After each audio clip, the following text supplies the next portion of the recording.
Hello दोस्तों, welcome to toppers village. दोस्तों आज से हम चालू करेंगे मिसलेनियस एक्सरसाइज नंबर 5 जो कि complex number and quadratic equations chapter की क्लास 11th मैथमेटिक्स का कोर्स हम कर ही रहे हैं। तो दोस्तों बिना टाइम वेस्ट किए अपने आते हैं स्ट्रेटेजी पर। यहाँ पर हम ऐसे करेंगे कि जो क्वेश्चंस है उनके अकॉर्डिंग हम थ्योरी देखते रहेंगे एक साथ। पहले एक साथ फॉर्मूले हमें यहाँ पर लिखने की जरूरत नहीं है, ठीक है। तो हम जैसे जैसे क्वेश्चन आएंगे वैसे वैसे हम थ्योरी देखते चलेंगे। और इनकी जो पीडीएफ है, अगर आप इस टाइम वीडियो देख रहे हो तो आपको ऑलरेडी जो अपनी वेबसाइट है वहाँ पर आपको पीडीएफ इसकी क्लास नोट्स की मिली जाएगी। इस एक्सरसाइज के अंदर काफ़ी अच्छे क्वेश्चंस है, और अगर आपको और भी अच्छे क्वेश्चंस की प्रिपरेशन करनी है तो आपको कुछ बुक्स की लिंक दे रहा हूँ डिस्क्रिप्शन में, साथ ही साथ कमेंट बॉक्स में।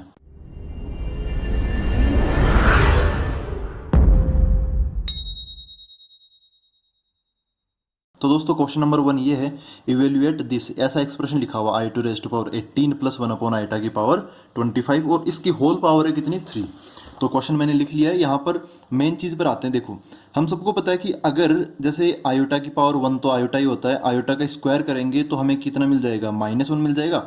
आयोटा का क्यूब करेंगे तो हमें माइनस आयोटा मिल जाता है, ठीक है। और आयोटा की पावर 4 करेंगे तो हमें फाइनली मिल जाएगा कितना, 1। तो ऐसे ही अगर हम आगे से आगे निकालते रहेंगे, आयोटा की पावर 5, आयोटा की पावर 6, बाकी सब है ना जो भी है, तो हमें पता चलेगा कि आयोटा की पावर अगर 4n है, मतलब 4 की टेबल, मतलब 4 इंटू एन मतलब 4 की टेबल वाला कोई नंबर हो, तब इसका आंसर हमेशा कितना आएगा, 1 आएगा। जैसे यहाँ पर है 4 1 जा 4 होता ना। फिर नेक्स्ट अगर आयोटा की पावर 4n प्लस 1 है तब इसका आंसर कितना आ जाएगा, आयोटा आ जाएगा, मतलब 4 की टेबल से एक ज़्यादा।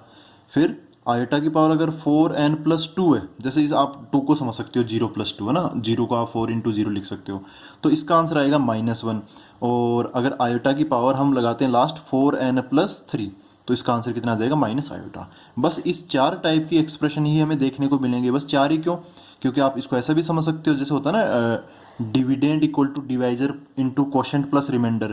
तो यहाँ पे डिवाइजर कौन है, 4, तो रिमाइंडर 0 1 2 3, बस ये हो सकते हैं। तो किसी भी नंबर, कोई सा भी पावर हो, इन चारों के केस के अलावा और कोई केस नहीं होगा। तो इन्हीं से हम अपना क्वेश्चन सोल्व करेंगे। देखो आयोटा की पावर कितना है, 18। तो सबसे पहले इसको निपटा लेते हैं। आयोटा की पावर 18 को मैं ऐसे लिख सकता हूँ, आयोटा की पावर 16, 16 प्लस 2। 16 ही क्यों लिखा, जानबूझकर हम यहाँ पे 4 की टेबल वाला नंबर तैयार कर लेंगे अलग, ठीक है। तो ये क्या बन गया, अच्छा एकदम इससे जो भी नज़दीक है ना वो तैयार करेंगे। तो 16 को मैं ऐसे लिख सकता हूँ, आयोटा की पावर 4 इंटू 4 प्लस 2, ठीक है। तो ये कौन सा पैटर्न बन गया, आप ढूंढो एक बार ये कौन सा पैटर्न है। तो ये पैटर्न ये है 4n प्लस 2, क्योंकि 4n, n का काम कौन कर रहा है, 4 ही कर रहा है वापस अगेन, प्लस 2। तो इसका आंसर कितना आ जाएगा, -1 आ जाएगा, -1। तो मैंने इस नंबर को अलग से निपटा लिया। ऐसे आप इस नंबर को भी अलग से निपटा लो, बाद में यहीं पर उनकी वैल्यूज रख देंगे। तो यहाँ पर क्या लिखा हुआ, 1 अपॉन आयोटा की पावर, होल पावर कितना है, 25 है। तो एक काम करता हूँ, ये जो 25 है ना, ये नीचे की तरफ लगा देता हूँ। तो क्या बन जाएगा ये, 1 अपॉन आयोटा की पावर 25। अच्छा देखो इसको कैसे भी कर सकते हो आप, 1 अपॉन आयोटा को पहले सोल्व कर लो, या फिर 1 अपॉन आयोटा की पावर 25 को पहले सोल्व कर लो, कैसे भी कर सकते हो। तो मैं पहले इसी को सोल्व कर लेता हूँ। 1 अपॉन आयोटा की पावर 25 को लिख सकता हूँ मैं, आयोटा की पावर देखो 4 की टेबल वाला होना चाहिए सबसे नज़दीक। तो 25 को लिख सकता हूँ मैं 24 प्लस 1, ठीक है। तो अब ये कौन सा पैटर्न है, ये 4n प्लस 1 वाला पैटर्न है। तो ये क्या बन गया, इसका आंसर क्या आ जाएगा, आयोटा। लेकिन ये नीचे की तरफ है तो नीचे की तरफ आयोटा। अब इसको कैसे सोल्व करें, तो देखो ये नीचे की तरफ कैसा नंबर है, इमेजिनरी नंबर है। तो हम इसका क्या कर देंगे, रैशनलाइजेशन मतलब रियलाइजेशन कर देंगे, वास्तविकरण कर देंगे। तो आयोटा को हटाने कौन आएगा, देखो आयोटा और आयोटा क्या बन जाता है, मतलब आयोटा स्क्वायर हो गया ना, -1 बन जाएगा वो। तो आप भी क्या करो, ऊपर नीचे आयोटा से मल्टीप्लाई डिवाइड कर दो, ठीक है। ऊपर आयोटा आना बहुत ज़रूरी है, नीचे से आयोटा हटना उससे भी ज़्यादा ज़रूरी है। तो क्या बन गया, ये ऊपर तो हो गया आयोटा, नीचे क्या हो गया, आयोटा स्क्वायर। अच्छा आयोटा स्क्वायर का मतलब कितना है, आयोटा के स्क्वायर का मतलब -1। तो ये क्या हो गया, आयोटा अपॉन -1, जो कि क्या बन गया, -1 नीचे हो या ऊपर हो कोई मतलब नहीं है, माइनस तो माइनस है, माइनस आयोटा इसका आंसर आ गया। अब यहाँ पर जो भी चीज़ें हमने निकाली वो फाइनली हम यहाँ पे रख देते हैं। क्या है, आयोटा की पावर 18 प्लस 1 अपॉन आयोटा की पावर 25 की होल पावर कितनी है, 3। तो यहाँ पे क्यूब लगा दिया मैंने। आयोटा की पावर 18, इसका मतलब कितना है, -1, तो -1। फिर 1 अपॉन आयोटा की पावर 25, इसका मीनिंग कितना है, माइनस आयोटा, तो माइनस आयोटा का यहाँ पे होल क्यूब है। अब हमें बस इसका होल क्यूब ओपन करना है। तो यहाँ पर एक काम तो मैं कर लेता हूँ, यहाँ पर जो माइनस माइनस है ना दोनों में, वो कॉमन बाहर निकाल लेता हूँ। अच्छा वो माइनस बाहर आएगा कि नहीं आएगा, आ जाएगा, क्योंकि क्यूब है, क्यूब यहाँ पे ओड पावर है, विषम पावर है, घात है, तो बाहर आ जाएगा, माइनस बाहर आ गया, 1 प्लस आयोटा अंदर बच गया। अब यहाँ पर मैं कौन सा फॉर्मूला लगाना चाहिए हमें बताओ, a प्लस बी का होल क्यूब लगाना चाहिए, ठीक है। तो इसको लगाते हैं। ए प्लस बी का होल क्यूब का फॉर्मूला क्या होता है? A cube plus b cube plus 3a² b plus यहाँ पे वो 3ab फिर ब्रैकेट में a प्लस बी, वो नहीं लगाना चाह रहा एक्चुअली, मैं ब्रैकेट खोल के चल रहा हूँ क्योंकि यहाँ पे हमें एकदम सिंपलेस्ट फॉर्म में आंसर भी चाहिए। 3ab², ठीक है।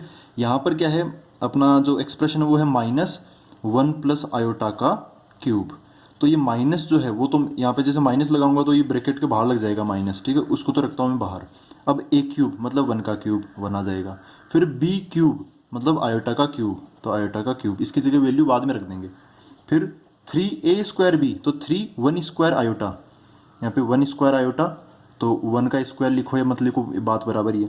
प्लस यहाँ पर क्या है 3a मतलब 1, 3 × 1, फिर b² मतलब आयोटा का स्क्वायर, आयोटा का स्क्वायर, ठीक है दोस्तों। अब यहाँ पर इसी को सिंप्लीफाई कर लेते हैं। माइनस ये हो गया 1 आयोटा का क्यूब माइनस आयोटा, और देखो 1², इसका तो कोई मतलब ही नहीं है ना यहाँ पे, तो 3 आयोटा बच गया। फिर आयोटा स्क्वायर है यहाँ पर, आयोटा स्क्वायर, तो आयोटा स्क्वायर कितना होता है यहाँ पर देखो -1 होता है, तो यहाँ पे -1 आ जाएगा, तो -3 भी ये बन गया, ठीक है, मतलब आयोटा स्क्वायर हो गया -1, तो 3 × -1 -3। इसको करते हैं सिंप्लीफाई, तो ये क्या बन गया, ब्रैकेट के अंदर ही चल रहा है 1 -3, मतलब रियल वाला निपटा लो आप अलग से, -2, फिर माइनस आयोटा प्लस 3 आयोटा, तो क्या बन जाएगा ये 2 आयोटा बन जाएगा प्लस का, माइनस बाहर खड़ा है तैयार, तो इसको अंदर भेज दो, तो क्या बन जाएगा 2 - 2 आयोटा बन जाएगा, ठीक है दोस्तों। तो ये था अपना क्वेश्चन नंबर 1, आसान था। अब आते हैं नेक्स्ट क्वेश्चन पर, क्वेश्चन नंबर 2। तो दोस्तों ये है question number 2, for any 2 complex number Z1 and Z2 prove that real part, इसको RE मतलब रियल पार्ट ऑफ, है ना, किसका, Z1 × Z2। देखो यहाँ पे दोनों नंबर मल्टीप्लाई है, मल्टीप्लाई करने के बाद में हमें रियल पार्ट उसका ढूंढना है। यहाँ पर क्या अलग से अकेला है, real part of Z1 real part of Z2 minus imaginary part of Z1 × imaginary part of Z2। तो यहाँ पर हम इसको ऐसे, जब भी ऐसा क्वेश्चन आए ना, तो आप उस इन दोनों नंबर्स को, जैसे मैंने क्वेश्चन लिख रखा है, आप इन दोनों नंबर्स को अज्यूम कर लो। जैसे मैं यहाँ पे मान लेता हूँ लेट Z1 को क्या मान लेता हूँ x1 प्लस आयोटा y1, ऐसा मान लेता हूँ, आसान है ना। और जो Z2 है उसको भी मान लेता हूँ x2 प्लस आयोटा y2। जो RHS है, एक बार RHS की शक्ल क्या होगी, क्योंकि RHS काफ़ी आसान है, लिखने में बड़ा है लेकिन है आसान। RHS की शक्ल क्या होगी आप ये बताओ एक बार। यहाँ पे लिखा है रियल पार्ट ऑफ Z1, तो ये रहा Z1, इसका रियल पार्ट कौन है, ये रियल पार्ट है, जो आयोटा के साथ नहीं आता वो रियल पार्ट है, और जो आयोटा के साथ मल्टीप्लाई में आता है, ठीक है, मल्टीप्लाई में आयोटा को साथ में मत लेना, वो क्या होगा, यहाँ पे जैसे y1 है वो क्या होगा, इमेजिनरी पार्ट हो जाएगा। तो रियल पार्ट ऑफ x1 इसका sorry real part of Z1, इसका मतलब क्या है, Z1 का रियल पार्ट x1, ठीक है, इसका मतलब क्या हो गया, x1 हो गया। अच्छा इसका मीनिंग क्या है, रियल पार्ट ऑफ Z2 मतलब Z2 का रियल पार्ट x2, ये x2 हो गया। तो यहाँ पे x1 x2 दोनों मल्टीप्लाई में, तो x1 x2, ये RHS की शक्ल बता रहा हूँ मैं आपको, ठीक है, LHS पे बाद में आएंगे, माइनस तो माइनस, तो यहाँ पे माइनस लग गया। इमेजिनरी पार्ट ऑफ Z1, ये रहा Z1 का इमेजिनरी पार्ट क्या है y1, तो यहाँ पर एक्चुअली क्या आना चाहिए, y1 आ जाने चाहिए हम सोल्व करते करते। फिर इमेजिनरी पार्ट ऑफ Z2, इसका मतलब क्या है, Z2 का इमेजिनरी पार्ट y2, तो यहाँ पे y1 × y2 ऐसा RHS आना चाहिए, ठीक है। जब ऐसा आएगा उसको हम वापस ऐसा बोल देंगे, कोई हर्जाना नहीं है, हम यहाँ पे आराम से ऐसे नाम ही तो है ये, ठीक है। x1 को लिखने का दूसरा तरीका क्या है, रियल पार्ट ऑफ Z1 है, तो ऐसा आ जाना चाहिए। लेकिन ऐसा जब आप सोचोगे तो काफ़ी आसान होगा।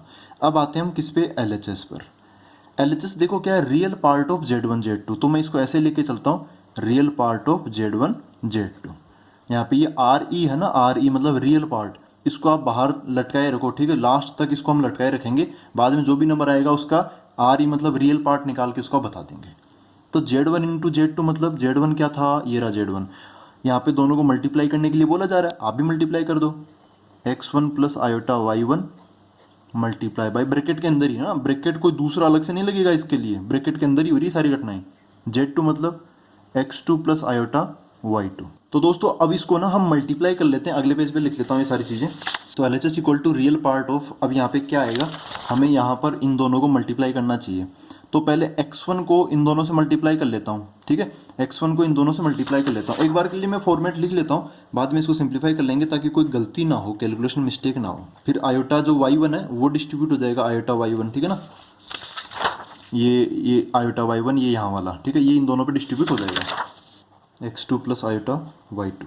अब इनको सिंप्लीफाई करते हैं, तो रियल पार्ट ऑफ, ब्रैकेट खोलेंगे सारे के सारे, तो x1 जाके x2 से मल्टीप्लाई होगा, तो x1 x2, x1 जाके y इससे मल्टीप्लाई होगा तो plus x1 into iota into y2, फिर ये आयोटा वाला इससे मल्टीप्लाई होगा तो क्या मिल जाएगा आयोटा y1 x2, फिर आयोटा y1 वाला आयोटा y2 से मल्टीप्लाई होगा तो आयोटा का स्क्वायर अलग हो जाएगा और y1 और y2 ये मल्टीप्लाई में अलग आ जाएंगे। अच्छा अब देखो दोस्तों, आप चाहो तो इसको लटका सकते हो और भी आगे खींच सकते हो क्वेश्चन को, लेकिन आप यहीं पे खत्म कर दो। रियल पार्ट ढूंढने की बात की जा रही है, तो यहाँ पर रियल वाला कौन सा है?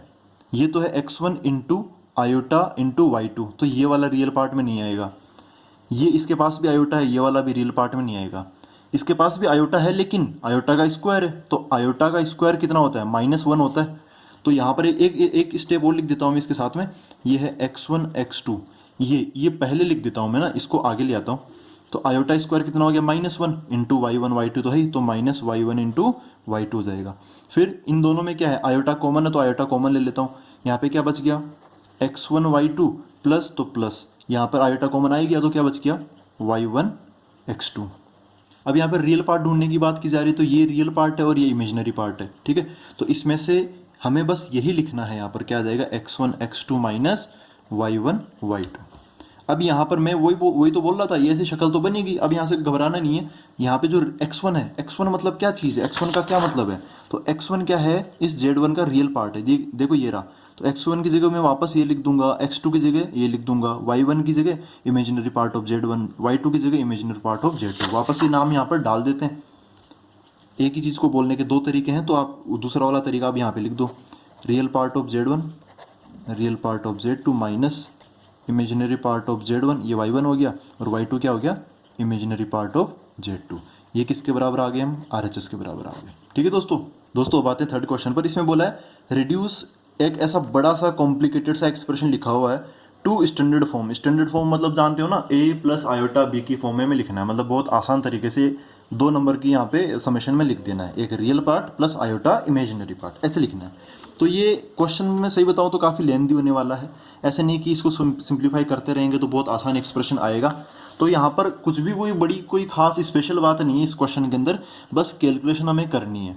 तो हमें क्या करना है? इस नंबर को स्टैंडर्ड फॉर्म मतलब a प्लस आयोटा b की फॉर्म में बस लिखना है। तो ये क्या है? इसके नीचे क्या है? 1 है। इसका मतलब जहाँ पर यहाँ पर देखो नीचे की तरफ जो आयोटा वाली चीज़ें आ रही है ना, पहली बात तो उनको हमें ऊपर लाना है, ठीक है। फिर बाद में यहाँ पे कई ब्रैकेट लगे हुए हैं ना, ये यहाँ पे बाहर की तरफ ये नंबर भी मल्टीप्लाई करने के लिए खड़ा है, तो हमें सारे ब्रैकेट खोल देने हैं। तो 2 स्टेप में इसको काम कर लेते हैं हम। पहले अपना होमवर्क कंप्लीट कर लेते हैं। होमवर्क मतलब यहाँ पर जो 1/1 - 4 आयोटा है, इसको सिंप्लीफाई करके लिख लेते हैं। तो इसका रेशनलाइजेशन कर देता हूँ मैं। तो मल्टीप्लाई बाई का क्या करूँ मैं? यहाँ पर देखो 1 - 4 आयोटा है, तो इसको इसके कॉन्जुगेट से मल्टीप्लाई कर देता हूँ। क्या बन जाएगा? ये 1 + 4 आयोटा से ऊपर नीचे मैंने मल्टीप्लाई डिवाइड कर दिया, ठीक है। तो अपना मतलब मेरा प्लान ये है कि हम एक एक नंबर को सिंप्लीफाई कर लेते हैं, ठीक है। बाद में सारे नंबर आसान से और ऊपर ही बचेंगे, फिर उनको सबको हम मल्टीप्लाई कर लेंगे। तो पहले डिवीजन, बाद में मल्टीप्लाई। अच्छा, इसको सिंप्लीफाई किया तो ये ऊपर क्या बन गया? 1 + 4 आयोटा बन गया। नीचे क्या बन जाएगा? देखो, तो नीचे आप ऐसा लगा सकते हो a - b a + b, तो क्या बन जाएगा? a² - b²। तो 1 का स्क्वायर माइनस 4 आयोटा का स्क्वायर। आप यहाँ पे प्रॉपर्टी भी लगा सकते हो। कौन सी प्रॉपर्टी? अगर इसको मैं z मानूं तो ये क्या है? z बार तो होता है ना, z × z bar equal to modulus of z का स्क्वायर। तो वो भी लगा सकते हो और ऐसे भी लगा सकते हो, दोनों से आंसर सेम ही आएगा। 1 + 4 आयोटा डिवाइड बाई, नीचे क्या है? 1, आयोटा का स्क्वायर क्या हो जाएगा? -1 होगा, और ये माइनस पहले से तो प्लस बन जाएगा। 4 का स्क्वायर क्या हो जाएगा? 16।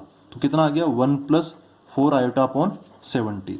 अगला नंबर क्या है? ये 2/1 + आयोटा। इसका मैं क्या कर देता हूँ? रेशनलाइजेशन। तो 1 + आयोटा का साइन चेंज करके 1 - आयोटा अपॉन 1 - आयोटा, तो ये क्या बन जाएगा? ऊपर की तरफ तो मल्टीप्लाई जाएंगे तो 2 - 2 आयोटा बन जाएगा। नीचे की तरफ क्या है? 1 + आयोटा 1 - आयोटा, तो क्या बन जाएगा? a + b a - b, a² - b²। तो a² मतलब 1 का स्क्वायर माइनस b² मतलब आयोटा का स्क्वायर। इसको कर लेते हैं सोल्व। तो ये बन जाएगा 2 - 2 आयोटा अपॉन, नीचे देखो क्या बन जाएगा? 1 + 1 बन जाएगा। आयोटा का स्क्वायर क्या होगा? -1, और एक माइनस पहले से, तो ये कितना बन गया? नीचे क्या बन गया? 2, है ना। 1 + 1 2 बन गया। तो 2 ऊपर वालों को काट देगा, तो क्या बन जाएगा? 1 - आयोटा। इतना सा ये बच जाएगा वापस। अब नेक्स्ट इसको सोल्व कर लेते हैं। इसको भी लिख लेता हूँ मैं। तो इसको मैं मल्टीप्लाई कर दूंगा, इसका रेशनलाइजेशन कर देंगे। तो 5 + आयोटा है ना नीचे, तो किससे मल्टीप्लाई डिवाइड करें इसको? 5 - आयोटा एंड 5 - आयोटा, ठीक है। अच्छा, ऊपर की तरफ वाला इन नंबर को मल्टीप्लाई कर लेते हैं, तो 5 3 जा कितना हो गया 15 हो गया। फिर 3 इंटू माइनस आयोटा कितना हो गया माइनस का 3 आयोटा का, तो 3 को हमने डिस्ट्रीब्यूट कर दिया। अब -4 आयोटा को डिस्ट्रीब्यूट कर देता हूँ। देखो दोस्तों हम मिसलेनियस एक्सरसाइज कर रहे हैं तो आप डायरेक्ट तो कर ही सकते हो ना। -4 आयोटा इंटू 5 कितना हो जाएगा माइनस का 20 iota. -4 iota into minus iota, तो माइनस माइनस तो हो गया प्लस। यहाँ पे देखो ध्यान से समझना, दो माइनस तो ऑलरेडी हैं, एक -4 आयोटा एक माइनस आयोटा, तो माइनस माइनस प्लस हो जाएगा। फिर 4 का 4 आ जाएगा, लेकिन आयोटा इंटू आयोटा है तो आयोटा इंटू आयोटा क्या हो जाएगा आयोटा स्क्वायर, और आयोटा स्क्वायर कितना होता है -1, तो माइनस फिर से एक बार आ जाएगा। ठीक है, एक्चुअली 3 माइनस हो गए, 2 तो दिख ही रहे हैं, एक नया आएगा आयोटा स्क्वायर की वजह से। अच्छा नीचे की तरफ क्या होगा, ये 5 का स्क्वायर माइनस आयोटा का स्क्वायर, इसको सिंप्लीफाई करेंगे तो ये क्या बन गया देखो 15 -4, रियल रियल के साथ कैलकुलेशन करेगा तो 11 माइनस यहाँ पे 3 आयोटा माइनस 20 आयोटा, तो 23 आयोटा हो गया डिवाइड बाई नीचे क्या है 5 स्क्वायर मतलब 25 हो गया, 25 माइनस आयोटा स्क्वायर, ये -1 हो गया, तो 25 माइनस -1 कितना हो गया 26 हो गया टोटल, मतलब 25 प्लस 1 हो गया ये है ना, 26 नीचे की तरफ आ गया। तो हमने यहाँ पर जो मेन मेन मोटे मोटे जो 3 नंबर्स थे उन सबको हमने आसान फॉर्म में बदल लिया। अब इन तीनों की वैल्यूज मैं यहाँ रख देता हूँ। अपना जो एक्सप्रेशन है वो क्या है 1/1 minus 4 iota minus 2/1 plus iota 3 minus 4 iota upon 5 plus iota equal to, यहाँ पर इसकी वैल्यू क्या बन जाएगी ये रही 1 प्लस 4 आयोटा अपॉन 17 माइनस, ठीक है ये मैं मॉडिफाइड जो हमने मॉडिफाई कर दिया ना रेशनलाइजेशन उसके बाद वाली वैल्यू लिख रहा हूँ क्योंकि वो आसान है। यहाँ पर देखो इसकी जगह की कौन सी वैल्यू आएगी, इसकी क्या वैल्यू हमने निकाली 1 माइनस आयोटा, तो यहाँ पर अगर मैं 1 माइनस आयोटा रखूंगा, मैं इतना हाईलाइट क्यों कर रहा हूँ क्योंकि आगे क्या लगा हुआ है माइनस लगा हुआ है, तो 1 माइनस आयोटा के आगे माइनस लग जाएगा तो क्या बन जाएगा -1 प्लस आयोटा बन जाएगा, समझ गए ना, साइन चेंज हो जाएगा। मतलब मैं ये कहना चाह रहा हूँ अगर आप इतना कर लेते हो, मतलब मैं इतना बता देता हूँ तो उसके बाद तो आप खुद भी कर सकते हो क्वेश्चन, बस माइनस प्लस का आयोटा इंटू आयोटा इन सब का ध्यान रखना बस। अच्छा इसकी जगह क्या आ जाएगा, ये वाला एक्सप्रेशन आ जाएगा इसकी जगह 11 माइनस 23 आयोटा अपॉन 26। इसको पहले इसको सोल्व कर लेते हैं, तो यहाँ पे 17 क्या हो गया एलसीएम ले लिया, यहाँ पे 1 प्लस 4 आयोटा, ये 17 जाके इससे मल्टीप्लाई होगा तो माइनस का 17 आयोटा से मल्टीप्लाई होगा तो 17 आयोटा बन जाएगा मल्टीप्लाई बाय, इसको तो छोड़ो मतलब अभी 11 माइनस 23 आयोटा अपॉन कितना हो गया 26 हो गया। अब यहाँ पे कैलकुलेशन 1 माइनस 17 तो माइनस का 16, फिर plus 4 iota plus 17 iota 21 iota divide by 17 into ये कितना हो गया 11 माइनस 23 आयोटा अपॉन 26। तो देखो दोस्तों मैं कह रहा था ना कैलकुलेशन यहाँ पे टफ होगी क्योंकि बहुत आसान एक्सप्रेशन बनने वाला है नहीं यहाँ पर, तो क्या करें करनी तो है ही अब हमें। तो अब यहाँ पर नीचे वालों को मल्टीप्लाई कर लेते ना, 17 और 26 को अलग फटाफट मतलब इन सबको मल्टीप्लाई कर लेते हैं रफ में, 26 इंटू 17, 7 6 42, 7 2 14 4 18 एंड 26 ऐड करेंगे तो कितना आ जाएगा 2 4 4, तो क्या हो गया 442। अच्छा ऊपर की तरफ आते हैं तो -16 पहले इससे मल्टीप्लाई होगा तो इसको तो आप डायरेक्ट लिख सकते हो कितना बन जाएगा ये -16 इंटू 11, तो माइनस का 176। अब -16 को हम 23 से मल्टीप्लाई कर लेते हैं तो 16 3 जा कितना होता है 48, तो वो 8 आ गया और फिर बच गया 4, तो 16 2 जा कितना होता है 32, 32 और 8 कितना हो गया 40 हो गया। तो यहाँ पर क्या बन जाएगा माइनस माइनस तो प्लस हो ही जाएगा 408 आयोटा बन जाएगा ये, ठीक है, मतलब ये वाला इससे ये मतलब -16 का काम हो गया। अब 21 को इन दोनों से मल्टीप्लाई कर देते हैं, 21 आयोटा इंटू 11 क्या हो जाएगा प्लस का 231 आयोटा। अब लास्ट 21 आयोटा को हम -23 आयोटा से मल्टीप्लाई करेंगे तो प्लस और माइनस का क्या बन जाएगा माइनस, लेकिन आयोटा इंटू आयोटा का क्या बन जाएगा वापस माइनस, तो क्या बन जाएगा टोटल प्लस। 21 इंटू 23 तो इनके बीच में क्या था 22, 22 का स्क्वायर कितना 484 -1 483, ये बन गया, इतना ही होगा, आयोटा आयोटा नहीं लगेगा इसके साथ में, ठीक है। अब यहाँ पर एडिशन सब्ट्रैक्शन जो है वो कर लेते हैं और क्वेश्चन को ख़त्म कर देते हैं। तो यहाँ पर 483 माइनस 176 करना पड़ेगा, 483 माइनस 176 माइनस कर रहे हैं तो कितना बन गया ये 13, ये 7 बच गया और यहाँ पर 7 माइनस 7 अगेन 0 हो जाएगा एंड 3 ये आ गया प्लस का 307। अच्छा आयोटा वाला निपटा लेते हैं अब आयोटा वाला, तो यहाँ पर देखो ये क्या बन गया 9 बन गया, फिर ये सब कुछ आयोटा, ये दोनों आयोटा वाले हैं ना, तो इन्हीं को आप दिमाग में रखना। ये 9 बन गया, फिर ये 3 बन गया, और ये कितना हो गया 6, तो ये कितना बन गया 442। तो दोस्तों ये आया अपना आंसर, लेकिन यहाँ पर एक कैलकुलेशन मिस्टेक हो गई। क्या है, ये 408 नहीं आएगा, मैंने अभी अलग से वेरीफाई किया, तो 16 इंटू 23 किया तो 599 आएगा। एक बार शायद हमने वो 8 अलग से गलत जोड़ दिया था इसमें, है ना। तो यहाँ पे 408 की जगह कितना आएगा 368, यहाँ पर कितना आएगा 368। तो यहाँ पर भी फिर ये इन आयोटा आयोटा वाले जुड़ेंगे तो ये नहीं आएगा, कितना आएगा 599 आ जाएगा। ठीक है दोस्तों, तो ये था। अब कैलकुलेशन ज़्यादा होती है तो आपको थोड़ी सी प्रैक्टिस ज़्यादा करनी पड़ेगी। कैलकुलेशन मिस्टेक हो जाती है, जैसे मेरे से हुई वैसे किसी भी हो सकती है, लेकिन कभी कभार अलाउड है ऐसे क्वेश्चंस में, नॉर्मल क्वेश्चंस में नहीं होनी चाहिए। ठीक है, तो बस मिलते हैं अब अगले वीडियो के अंदर आगे के क्वेश्चंस लेके। Thank you very much.